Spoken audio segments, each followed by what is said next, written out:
So now we're going to talk about rotations. So rotations are when we turn a pre-image about a point, and that point is called the center of rotation.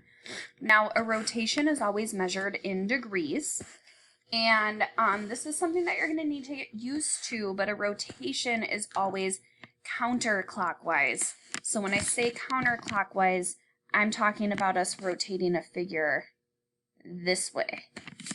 And sometimes we may have a negative degree rotation, which actually means that it's going to be a clockwise rotation. So you do need to study that so that way you don't mess that up, that we're always going to do counterclockwise unless it's a negative degree rotation. So there's mapping notation and proper notation for rotations. An example of mapping notation would look something like this, where I switch X and Y, but I make my Y negative. And we'll go through the, we're going to learn 3 different types of mapping notation rules for rotations, and we'll go through those 3 in a little bit. Proper notation would look something like this. You could either do capital R, lowercase r, does not matter, but then you write in the subcategory your center of rotation, which O would stand for the origin of the graph, so 0, 0. But we don't always have to rotate around the origin. It could be a different point. And then you write down the amount of degrees that you're rotating the figure. And then you write down your pre-image. And then that will equal your image. All right, so rotations also fall underneath the isometric transformation category, so they do take on all the isometric properties. However, they do have their own properties as well. So just like in reflections, the distances from the pre-image points to the image points are not the same. So A to A prime and B to B prime are not equal.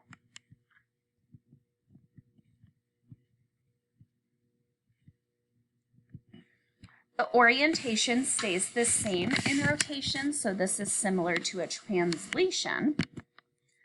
If I picked a random point on my image, it does not matter which one. This time I'll start with C.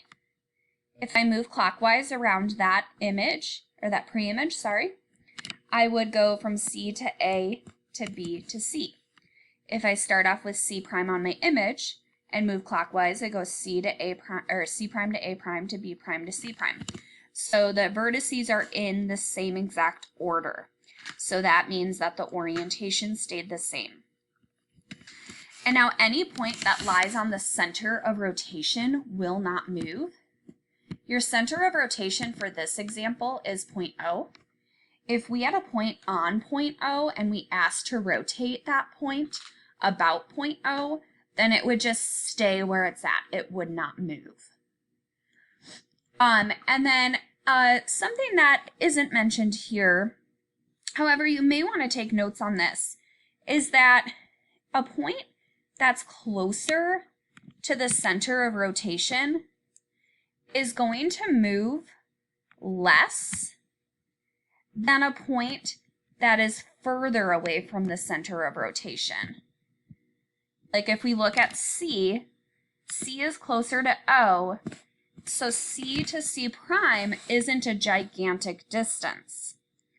However, A, which is further away from O, A is going to move quite a big distance, which you can see that A to A prime is longer than C to C prime. So just something, some extra information about rotations. All right, so we're going to get to our first example, which is not on the coordinate grid, but in a pentagon, a hexagon instead. Not a pentagon, hexagon. All right, so from the center of your hexagon, each of these are equal. So this 60-degree angle, since all these little spokes are equal, that means that all of these angles are going to be the same. So let's write that down. This is going to be 60. This is going to be 60. Ooh, that was not a good 60 that I wrote. And so forth. Okay. For number 1, it's fixed on your sheet, but it should just say a rotation about point G, 60 degrees, not 160 degrees. And we're rotating point A.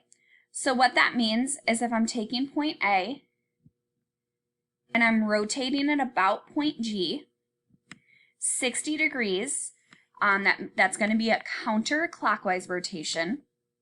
So that means that A is going to rotate 60 degrees, just one length of these triangles or these angles. So A is going to fall on point B. Now let's look at the next one, which says that we're doing a rotation of 180 degrees about point G, and we're rotating point C. So we start at point C, we're going to rotate counterclockwise.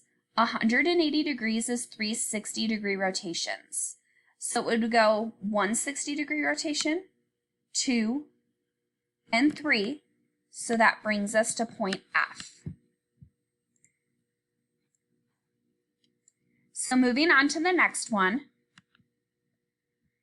a 300-degree rotation is equivalent to 5 60-degree rotations. We're going to be rotating point D around point G, so still the center of that hexagon. We're going to do 5 60-degree rotations. So 1, 2, 3, 4, 5. So point D would wind up on point C. Now, number 4 is a little different because we have a negative 120-degree rotation, which means, I'm going to draw this down here, that this is a 120-degree clockwise rotation, and 120 degrees is 2 60-degree rotations. All right. However, since we are given the image, and my pre-image was doing a clockwise rotation, then since we're going from my image back to my pre-image, I'm going to do a counterclockwise rotation. So B going counterclockwise is C to D. What that means, if I took D and I did a 120-degree clockwise rotation, I would get back onto point B. So that one was a little tricky. And so the next one is a 240-degree rotation, which would be 4 60-degree rotations.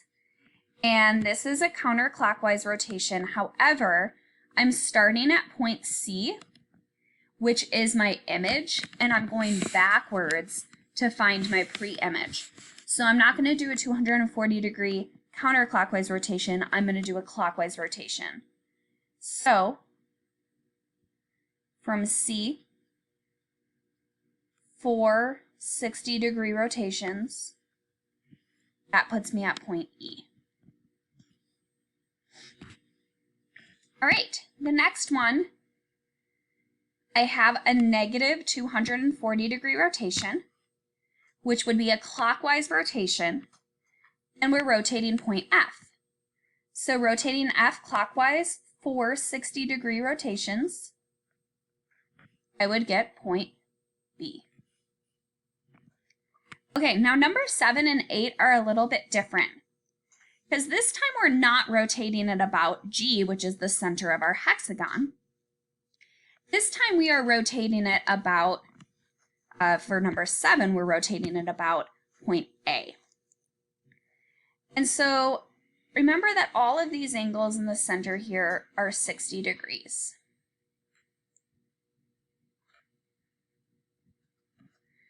And actually, since F to G and E to G are congruent, that means that these two angles here are going to be congruent. So these are 60. And by the same logic, all the other angles are 60.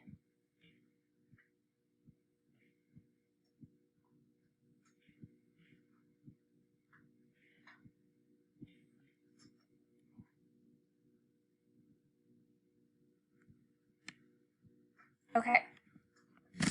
So we're taking point B, we're rotating it 60 degrees about point A. And a reminder that we're doing this counterclockwise. So if I connect A to B, this whole segment's going to rotate 60 degrees. So it's going to rotate 60 degrees counterclockwise this way. So if B rotates 60 degrees, it's going to wind up on point G.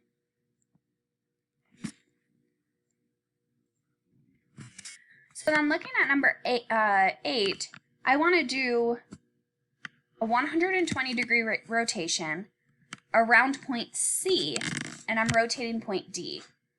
So let's connect point D to C together. So this whole segment's going to rotate 120 degrees. So the first 60 degrees that it rotates would put D on top of G. The second 60 degree rotation would put point D onto point B, and that makes a 120 degree rotation there. So D would map onto point B after a 120 degree rotation around point C. So now we're going to get to rotations in the coordinate grid. I'm only going to probably get through one or two of these before we need the next video. So let's go ahead and start with number 9. I'm going to first plot point A, which is at -3, -1. And I'm actually going to zoom in because it's just going to make it a little bit easier. Whoops. There we go. So I'm going to do a 90 degree rotation about the origin. And then we're going to look at the mapping rule or a shortcut that you can remember to rotate this figure 90 degrees about the origin. So what we're going to do is we're going to connect the blue and the pink dot here with these yellow vertical and horizontal lines to create a rectangle. And now we're only going to focus on the segments that are connected to your center of rotation, which are these purple segments here. And we are just going to pivot both of those segments 90 degrees counterclockwise. So the purple vertical segment is now going to become a horizontal segment of 1 unit, and it just pivoted along that center of rotation. And my purple segment that is, it's 3 units long, is now going to become a vertical segment 3 units long after I pivoted it along the center of rotation. And now these 2 new green segments I'm just going to connect together to form the rest of my box. And so A prime, we got to visualize this now. If A prime was in the bottom part of this yellow box, if A was in the bottom yellow part of this box, A prime is going to wind up right here. So now let's look at the mapping rule. So A was at -3, -1. And A prime is now at 1, -3. So what happened was, my mapping rule is I flipped my X and Y value around, and I made that new X value, which was originally my Y value, the opposite of what it looks like. We're going to talk more about this example in a moment.